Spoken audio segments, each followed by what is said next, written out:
pero ¿por qué es importante este tema? Que la Asamblea tenga su ámbito de acción, de que el Ejecutivo tenga el suyo, el Judicial el suyo, pues es que este balance de poderes está creado para evitar que se den abusos de una parte u otra. En quien confío, si la justicia o no llega o llega muy tarde, el que me va a juzgar se dice que es un corrupto, quien en el barrio tiene que cuidarme actúa a la par de la delincuencia. Estamos realmente generando un estado de desesperanza. Si además de eso yo tengo al presidente que está diciendo todos los días que vivo en un país que perdónenme la expresión, es una mierda, entonces, o sea, ¿qué me queda?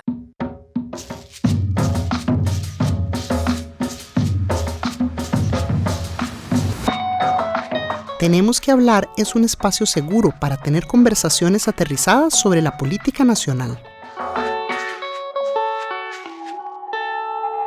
Buscamos traducir el contexto político y sumarlo a experiencias cotidianas, que nos permita reflexionar y nos anime a tomar acción desde el metro cuadrado que habitamos en este planeta. Esto es Tenemos que hablar.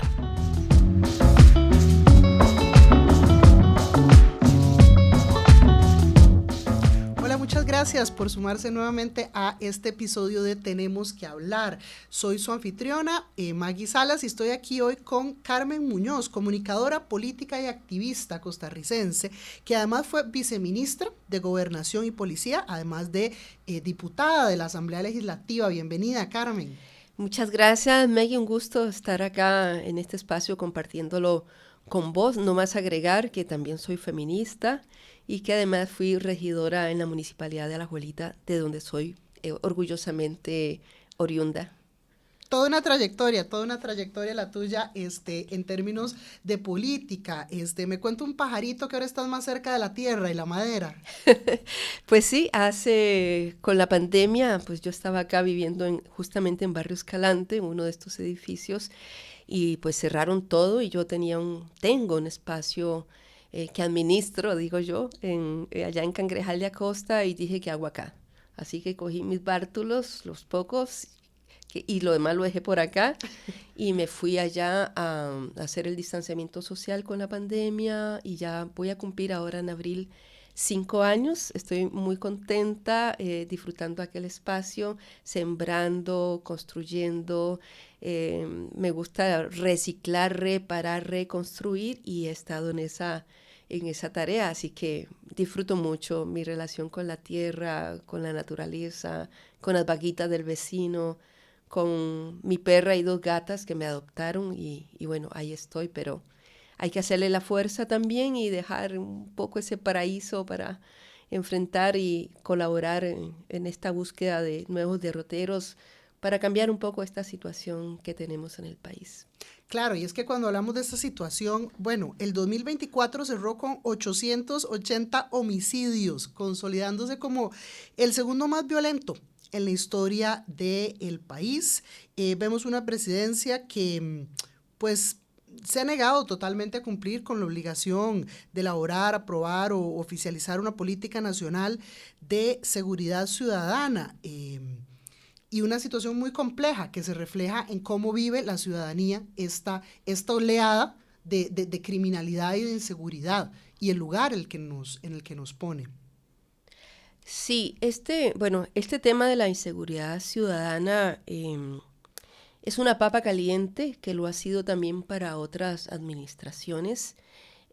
Por supuesto que cada administración hereda cosas positivas o negativas de las administraciones anteriores, y este es un tema que venimos como sociedad arrastrando desde hace mucho rato. Si bien los números de homicidios producto del sicariato y otras formas de violencia no eran tan altos, ya para, por ejemplo, 2010, 2014, que fue cuando estuve como diputada en la Asamblea Legislativa, ya podíamos apuntar que mucho de lo que está ocurriendo era ya una amenaza latente sobre el país.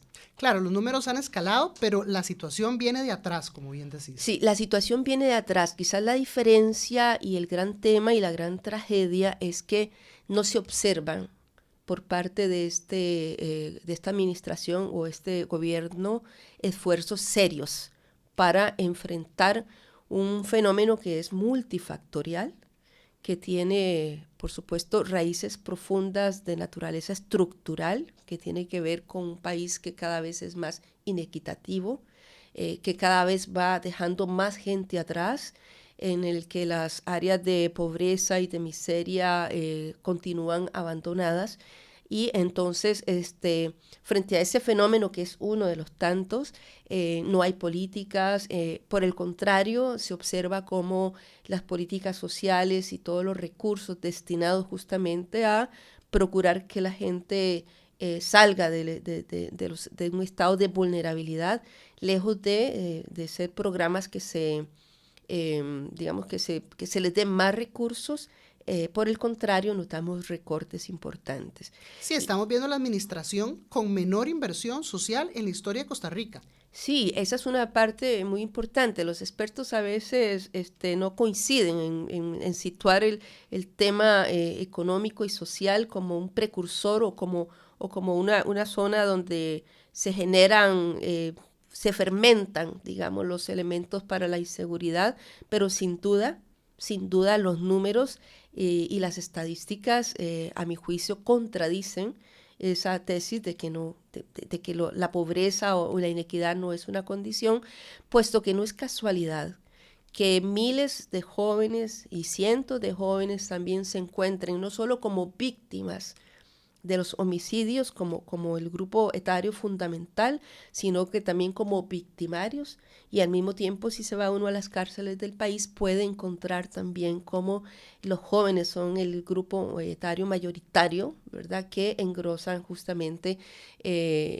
digamos, los números, no solo, como decía, de víctimas, victimarios y personas encarceladas, sino también que puede uno notar una correlación entre esas personas y socialmente sus lugares de origen. Claro, es muy grave que el pronóstico para la juventud del país en estos momentos, con menos recursos y con más condiciones de vulnerabilidad social, haya sido una expulsión directa a las fauces del sicariato. Sí, y además con una connotación, y es que ha sido fácil para algunos ministros utilizar el factor represivo como el elemento fundamental para atacar la inseguridad. Sin embargo, en esta administración vemos como algunas entidades como el OIJ o como el mismo Ministerio de Seguridad claman por más recursos. Entonces, una forma, por supuesto, que no podemos dejar de lado, que es la parte represiva o incluso de investigación, también está sufriendo los embates de esos recortes. Entonces, al mismo tiempo que no hay todas las condiciones o los recursos para enfrentar digamos, los síntomas de este tema, que es la forma en que se manifiesta la inseguridad, como bien los decía, tampoco hay políticas públicas claras que nos permitan pensar que hay un compromiso para no solo sacar a esos jóvenes de las garras de la delincuencia y de la criminalidad organizada, sino para ofrecerles un futuro.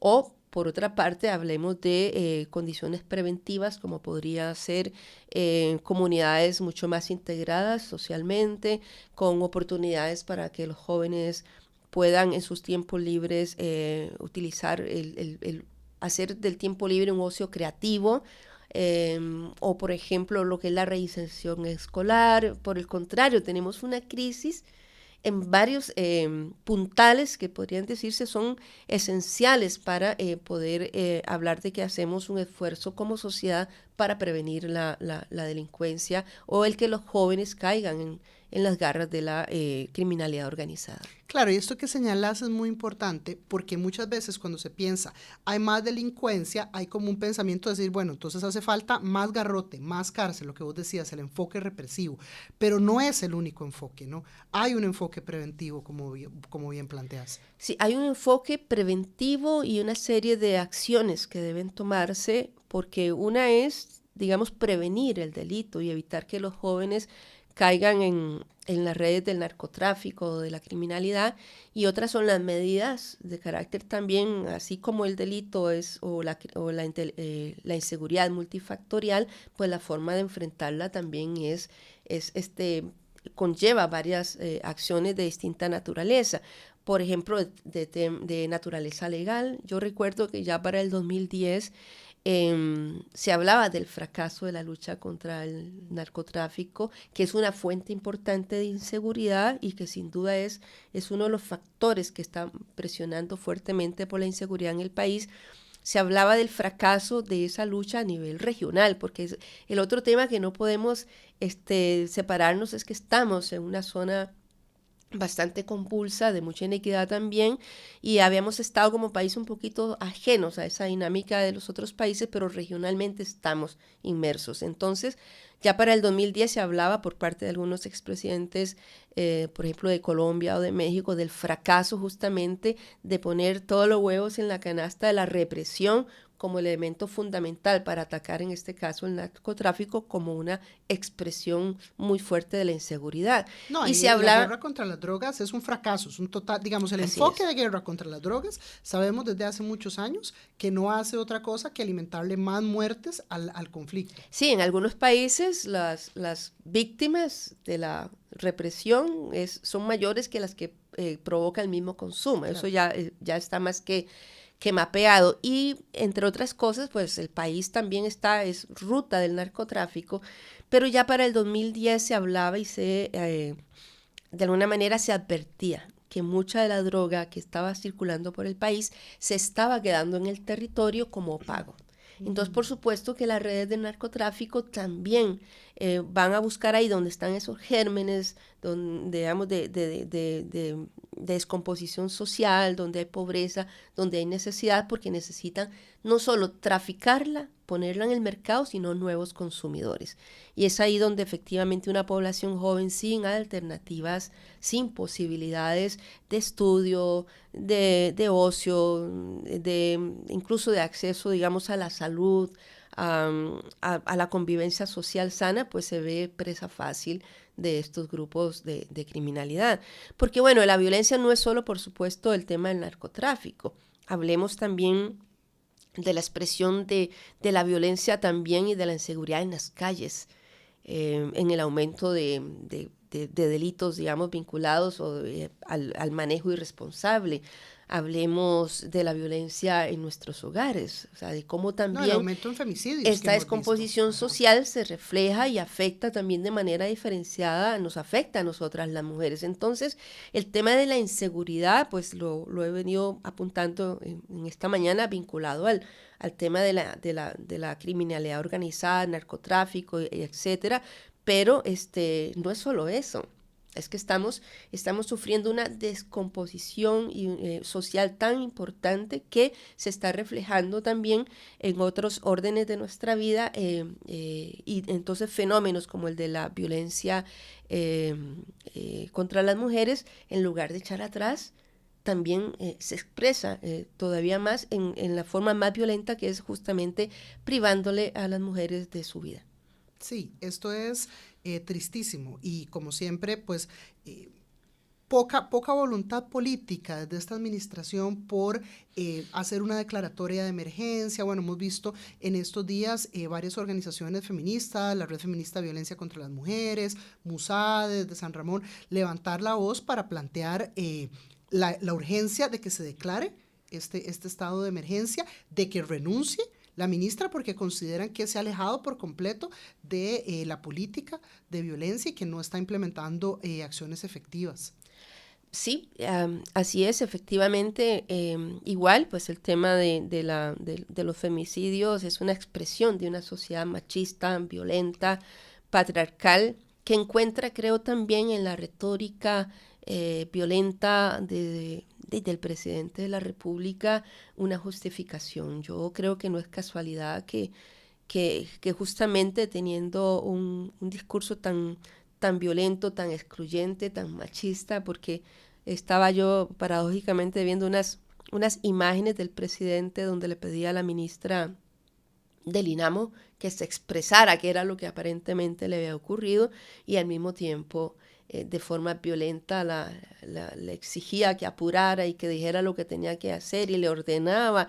Y yo decía, bueno, es que frente a nuestros ojos se está también fraguando una forma de de relacionarse con la gente que niega justamente la convivencia pacífica, el diálogo como formas que por lo menos nosotros como sociedad hemos privilegiado históricamente. Y la forma de tratar ese otro como un enemigo, no como un opositor. Y yo creo que aquí hay una diferencia, porque en política podemos encontrar que las otras personas que son parte de la administración pública, en la asamblea, en los juzgados, etcétera, son opositores, pero ciertamente no enemigos. Y tenemos una presidencia que trata de ratas para adelante a la prensa y a cualquier otro de los poderes de la república que no se pliegue pues a sus designios o su voluntad. Sí, yo creo que estamos realmente viviendo una situación muy compleja en la que distintos ingredientes conforman lo que yo diría como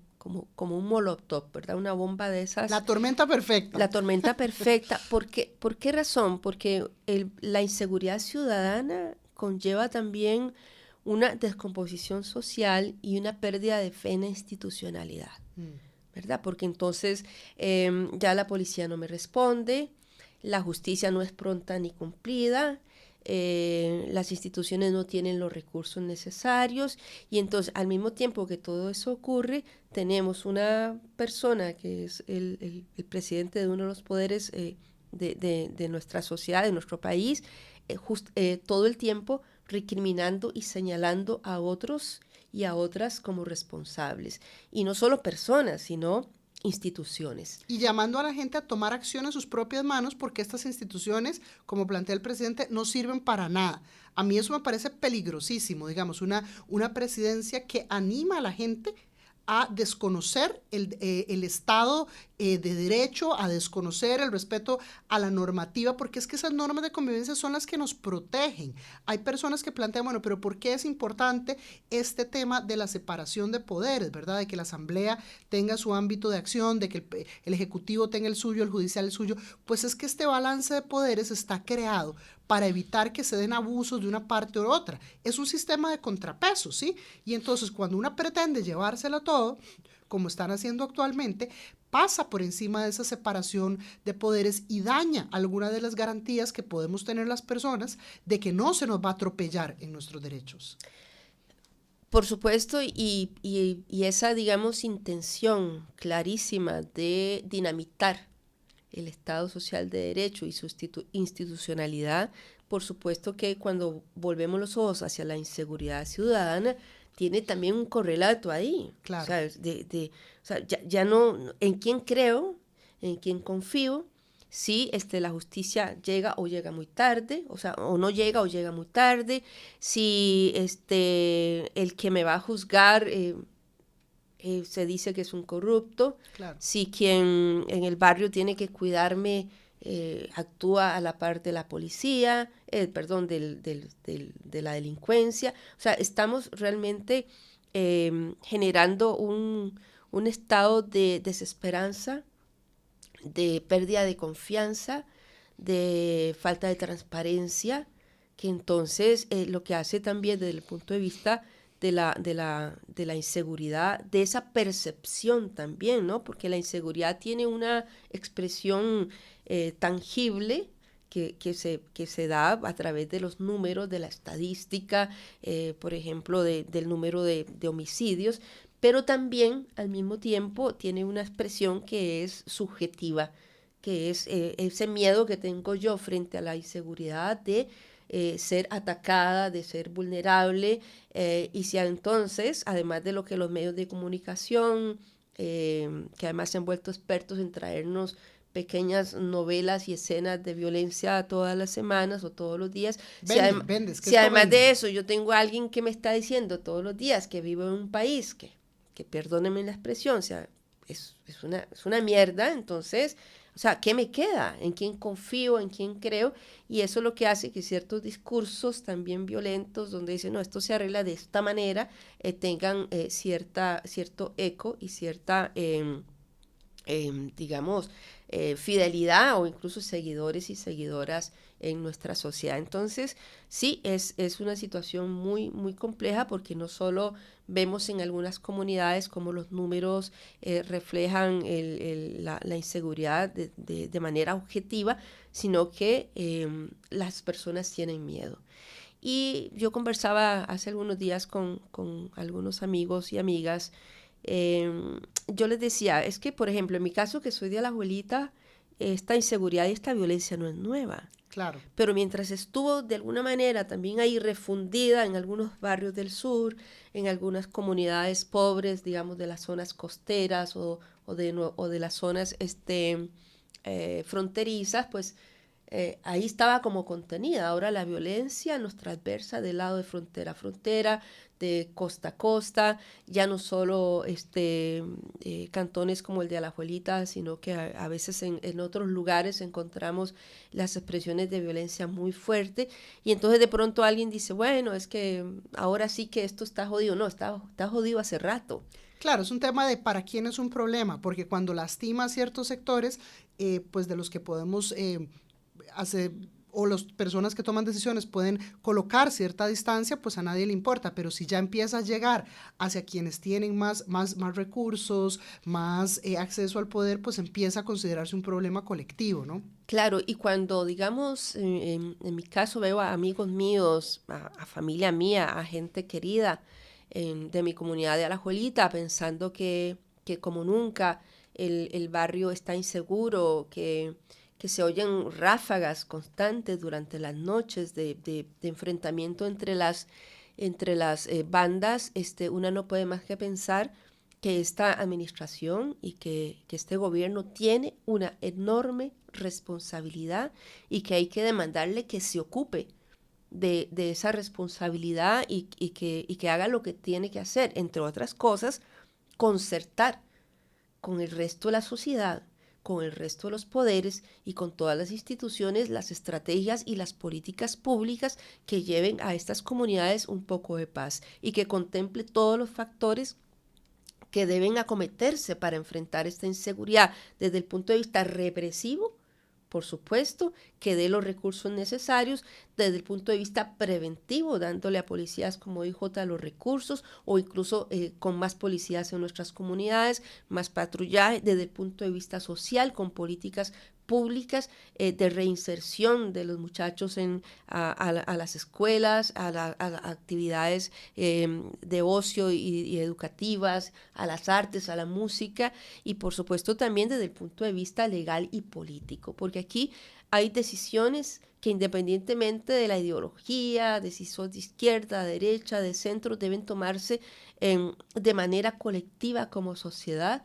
para salvar ese tejido social en descomposición y volver ojalá a aquellos tiempos en que éramos mucho más cercanos y más cercanas a la hora de enfrentar los problemas nacionales. Entonces, y hablo también del punto de vista político, y porque incluso y sentar al gran empresariado también, porque hay medidas que tienen que tomarse acá para tratar de enfrentar la inseguridad como un todo, pero también sus manifestaciones más críticas, como es en este caso la criminalidad organizada, que no solo trafica con drogas, sino que trafica con armas, trafica con personas, porque eso también es un fenómeno importante, la trata y el tráfico ilícito de personas migrantes, en fin, que pueda enfrentarse, porque lo que está pasando que finalmente esta criminalidad termina aportando de manera importante a las economías de los países y entonces hay un sector que se hace de la vista gorda. ¿Por qué menciono esto? Porque sería importante, por ejemplo, perseguir los capitales de dudosa procedencia que emergen por todas partes y que requieren de medidas en algunos casos fuertes, como por ejemplo la apertura del secreto bancario. Pero hay gente que no quiere abrir el secreto bancario porque teme que sus actividades económicas se vean afectadas. Pero bueno, algo hay que hacer y en esto, insisto, tiene que ser una acción mancomunada de muchas fuerzas sociales, de partidos políticos y de, por supuesto, la acción de la ciudadanía presionando y apuntándose también para que se den algunas mejoras en las comunidades, incluso desde alumbrar un parque público en el que por la noche se juntan ahí personas Sí, que es uno que no de sabe lo, qué están haciendo, alumbrar la calle por la que transitamos o transitan las mujeres para llevar para ir en la noche a hacer un mandado o venir del trabajo, acompañar, en fin,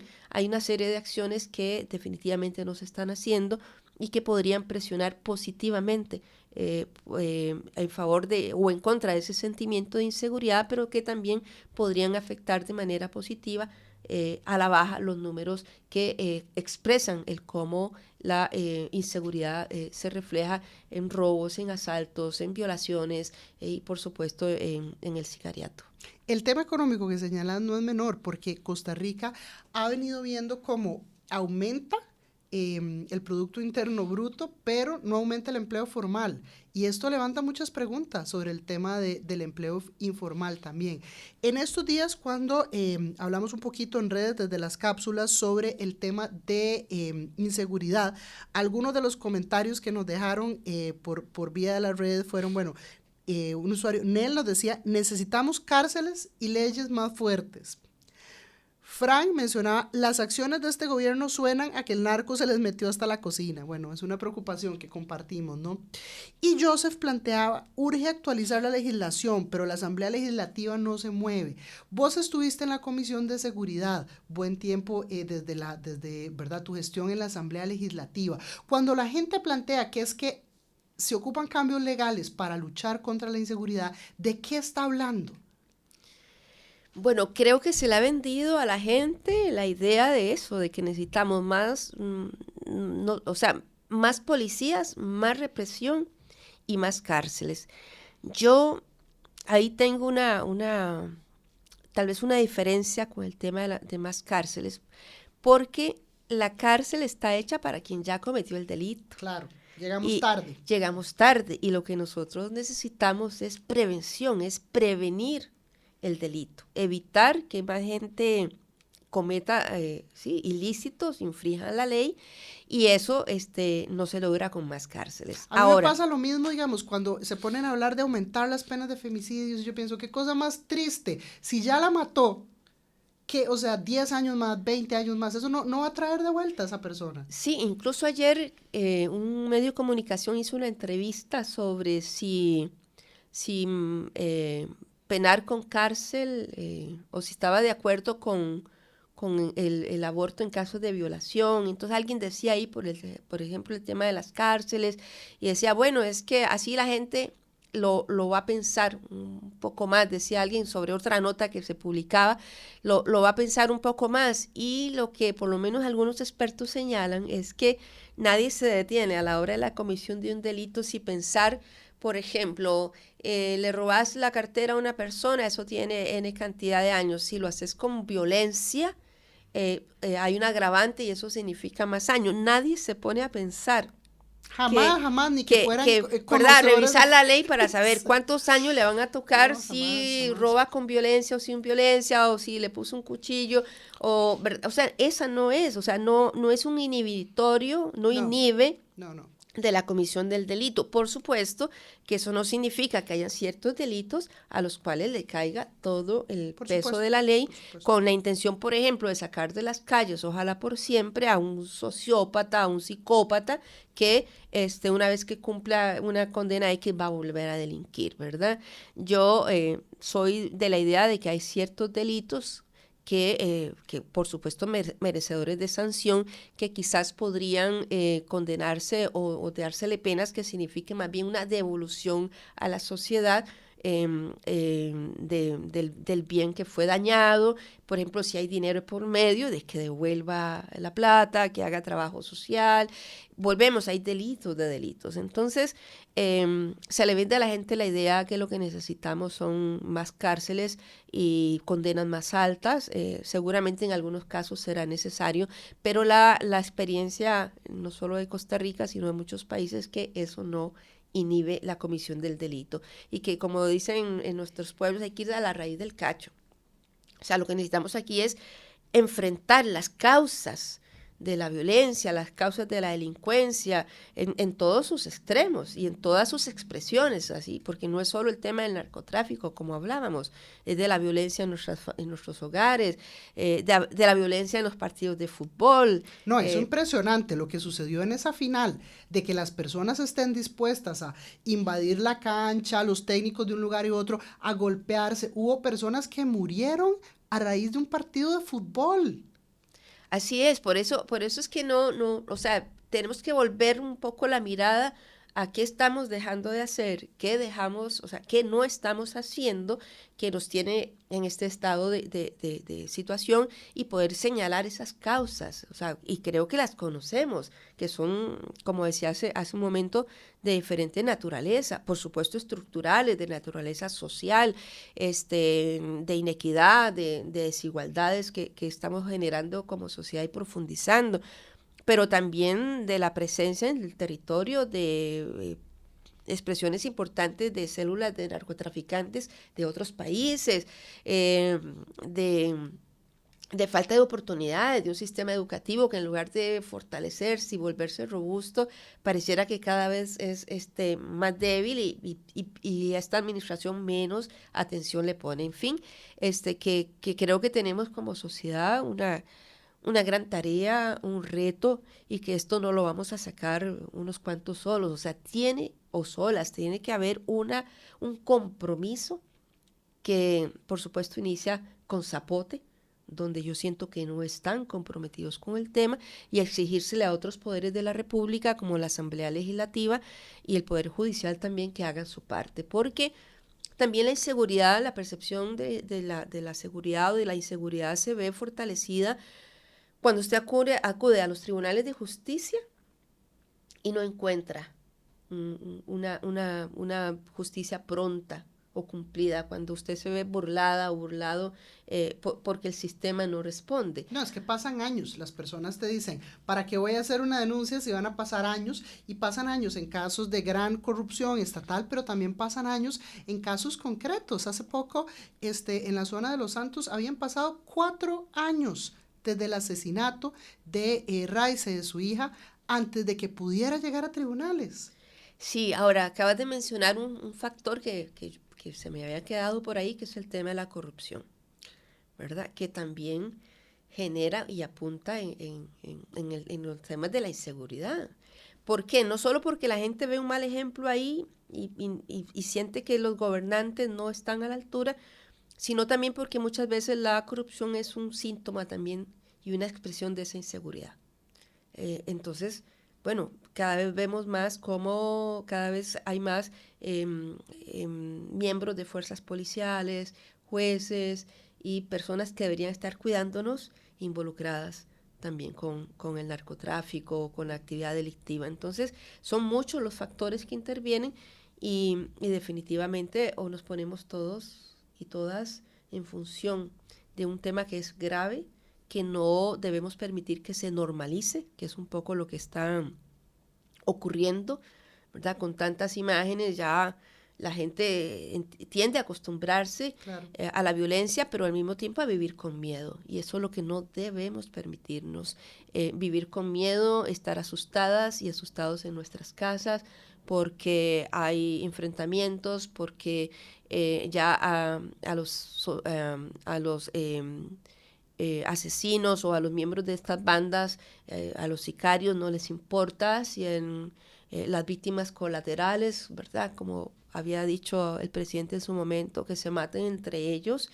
Para empezar, eso no es más que decir que siga la violencia, pero no solo se están matando entre ellos, están llevándose en banda también la vida y los proyectos de muchas familias que pierden a sus hijos y pierden a sus esposas en manos de la violencia y de la criminalidad.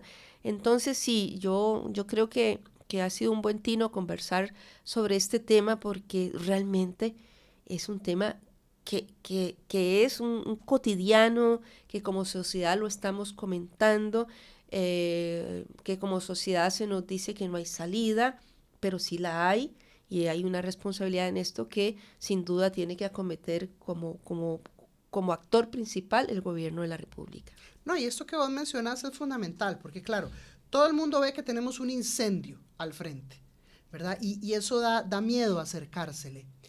Pero el fuego no solo se le apaga con agua, para regresar al tema de decir que no es solo represión, al fuego también se le puede apagar quitándole el oxígeno, ¿verdad? Y esto es una manera de decir, bueno, ¿qué otras cosas podemos hacer para ir bajando el volumen de este incendio e ir quitándole las fuentes de las que se alimenta? Y es muy lamentable porque una vez levanta la voz sobre esto y plantea, bueno, la necesidad, como vos decías ahora, de los programas, de mejorar los programas educativos, la inclusión educativa, del tema del deporte, de la recreación, de la convivencia en las comunidades, y a la gente le parece que esto es un poco como muy pequeño para un problema muy grande.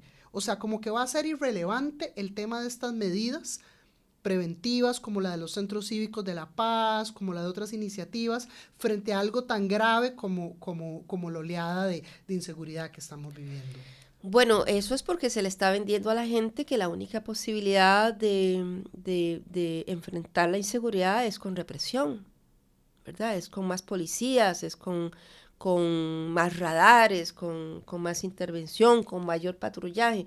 Ayer leía o esta mañana que el ministro de Seguridad decía, bueno, hemos duplicado los patrullajes en el mar, o en general, y hemos incautado menos droga, ¿verdad? Entonces ahí mismo hay un reconocimiento de que no va por ahí el tema solamente, sino que esa es solamente una parte de la forma en que podríamos enfrentar la oleada de inseguridad que tenemos.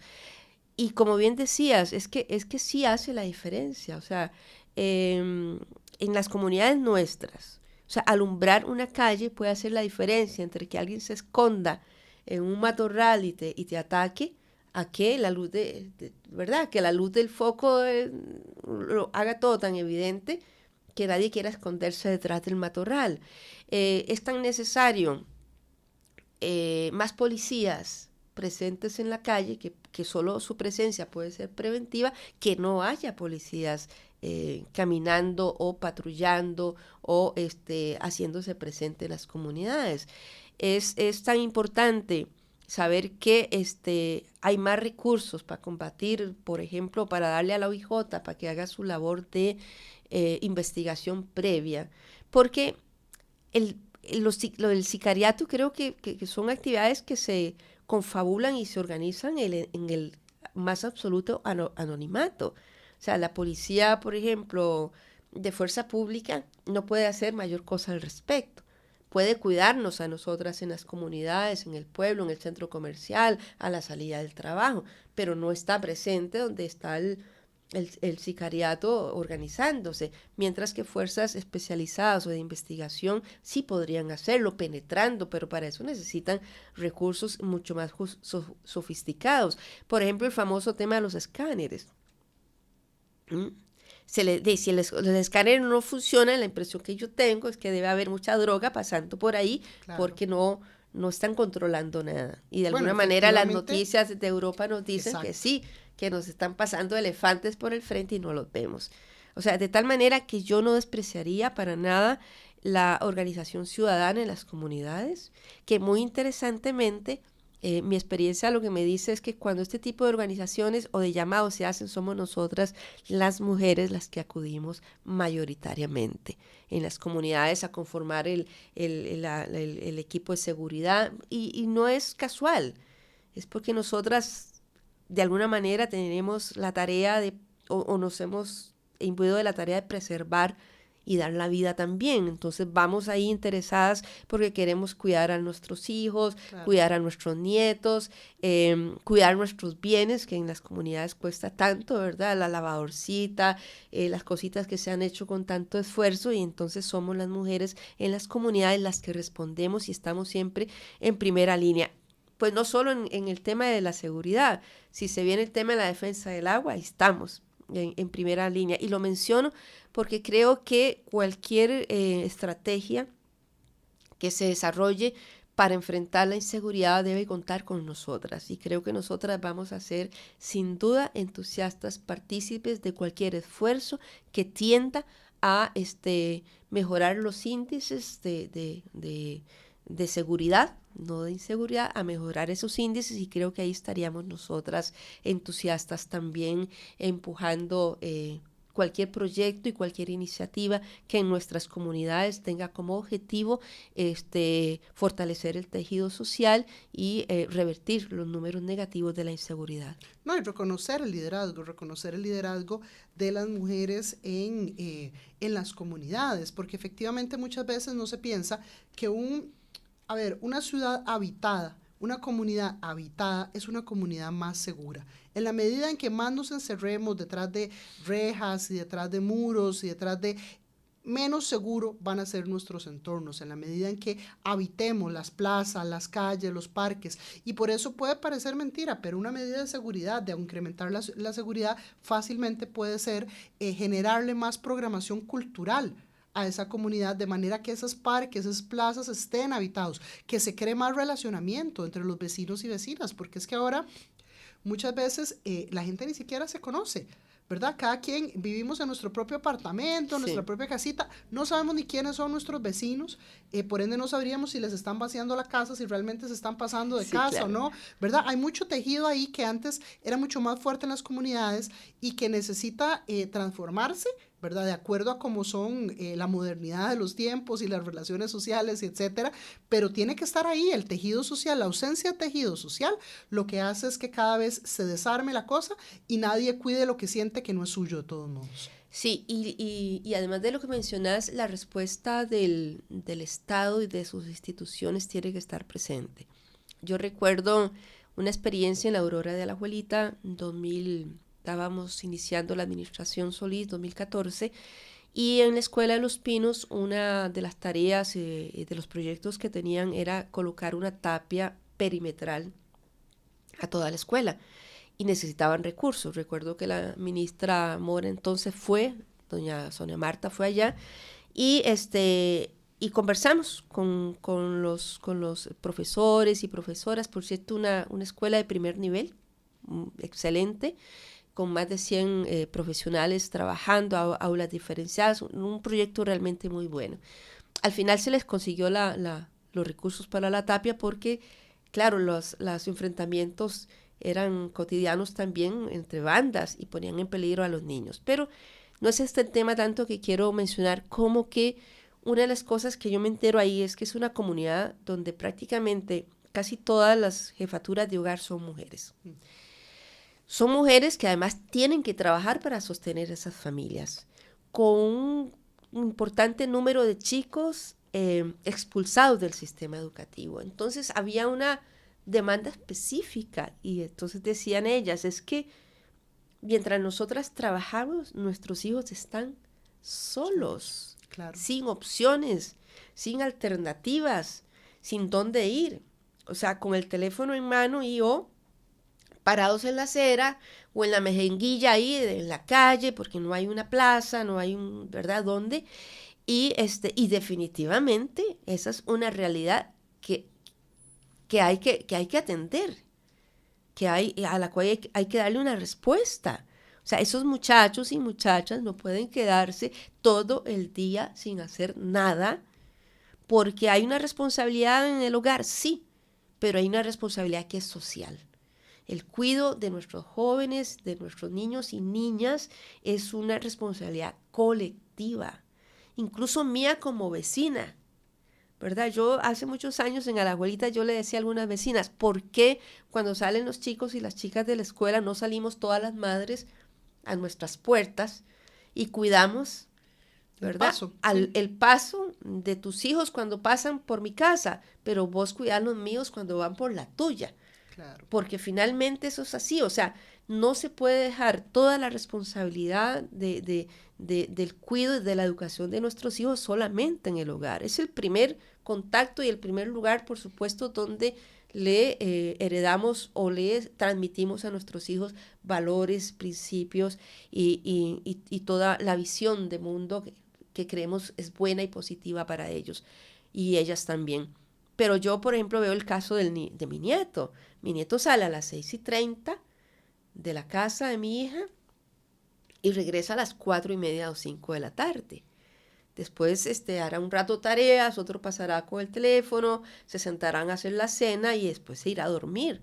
O sea, si medimos las 24 horas de esas, el rato que está en nuestras casas o en la casa es poco. Sí. Pasa todo el tiempo fuera relacionándose con sus pares, con sus maestros o ya sea si van a la pulpería viendo a otros ciudadanos y ciudadanas socializar y parte de eso también es cómo nosotras y nosotros educamos a nuestros hijos con el ejemplo, con el cuidado, de ahí que efectivamente y volviendo a los ejemplos y en esto pues me disculpo si los ejemplos son de mi vivencia en el Cantón de Alajuelita, pero es que es muy rico para poder ejemplarizar lo que nos pasa como sociedad, es que requerimos que socialmente afectemos esa realidad y la acometamos con los recursos que tenemos. Y de ahí que vuelvo al tema nuevamente de que hay aquí una responsabilidad estatal que no se puede soslayar. Entonces, se requieren más recursos, sí, una visión y un modelo y un proyecto de país mucho más inclusivo, más igualitario, más o sea, que nos inserte a todos de una manera mucho más positiva en el futuro que se nos avecina. Carmen, vos, hablando de liderazgo, vos sos una mujer que ha tenido muchísimo liderazgo en la comunidad de Alajuelita. Has sido regidora, has sido diputada, has sido viceministra. Si vos pudieras en estos momentos escoger un puesto, ¿a cuál volverías? ¿Volverías a la Asamblea Legislativa? ¿Volverías a estar frente a un ministerio? ¿Frente a una alcaldía? ¿Qué escogerías? Creo que de acuerdo a mi experiencia volvería a la comunidad. Sí, a la comunidad. En todas las tres actividades hay mucha frustración. Hay mucha frustración porque es más lo que una quiere hacer que lo que puede hacer. Claro. ¿Verdad? La política es un tema de realidades y de lo posible y por supuesto hay que concertar. Y hablando de concertar es como una palabra que está ajena en zapote, pero hay que concertar. Hay que sentarse con otros y otras a negociar los caminos. Pero es sin duda ahí en la comunidad donde, y cualquier comunidad, yo no creo que solo la de Alajuelita, sino en cualquier comunidad donde es posible, creo, recuperar ese tejido social, volver un poco los ojos al vecino, a la vecina. Yo decía, pues aquí alguien se puede morir y porque huele feo se dan cuenta que se murió. Esa no es la realidad de hace algunos años. Hay una tendencia, por supuesto, a volvernos individualistas, a que me importe poco lo que le pase al otro y a la otra, pero nunca como hoy, no solo en nuestro país, sino que en nuestro planeta Tierra nos damos cuenta cómo efectivamente el aleteo de la mariposa puede generar un tsunami en nuestras costas. Entonces, nunca como ahora estamos vinculados y vinculadas, somos todos la tierra nuestro hogar, el país, y entonces nunca como ahora creo que tenemos que volver los ojos a ese tejido social, a la comunidad. El otro día me pasó, porque bueno, yo vivo ahora en Acosta, pero temprano compartí con unos ancianos amigos míos, me levanté, hice tortillas, café chorreado, natilla, huevos picados y les llevé de todo ahí, les compartí el desayuno. Y a la vuelta, en el transcurso del día, yo tenía café en polvo en mi casa, aguacates y una mano de guineos. Entonces yo me sentía como muy privilegiada porque yo digo, es que así es como tiene que funcionar, ¿verdad? No vivimos como metidos uno en la casa del otro, pero estamos pendientes. O sea, y yo dije, yo voy a seguir mandando desayuno porque me mandaron un montón de cosas ricas. Entonces, esto para decir que acciones positivas generan, ¿verdad? Yo soy una que cuando manejo siempre ando dando campo y a veces me dice, ay, pero vos, ¿qué metiche? Le digo, mira, es que esa persona va a dar el campo en la siguiente presa. Entonces creo que sí, hay que apostar a esa convivencia y ese recuperarnos en el amigo, en la amiga, que hay que cultivarlo, ¿verdad? Así como las relaciones de pareja hay que echarles agüita y encariñarse con los vecinos también.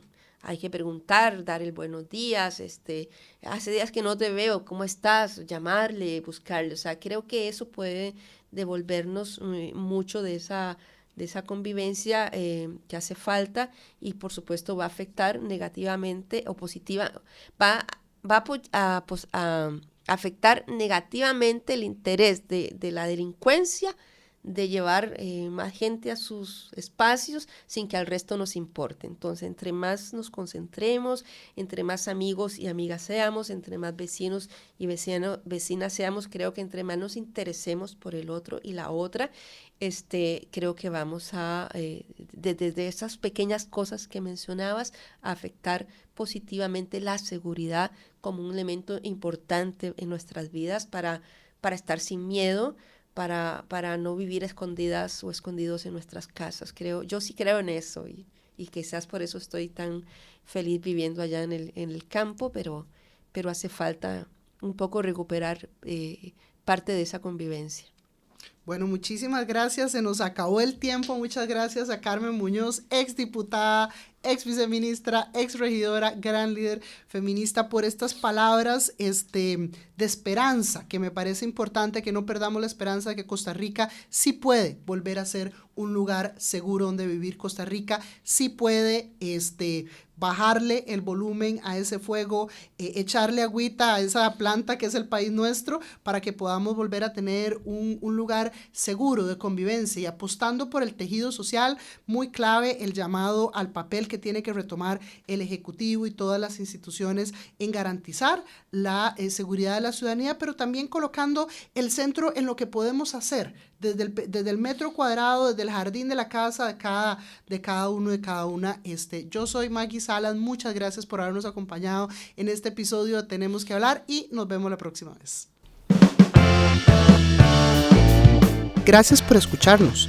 No se pierda el próximo episodio de Tenemos que Hablar.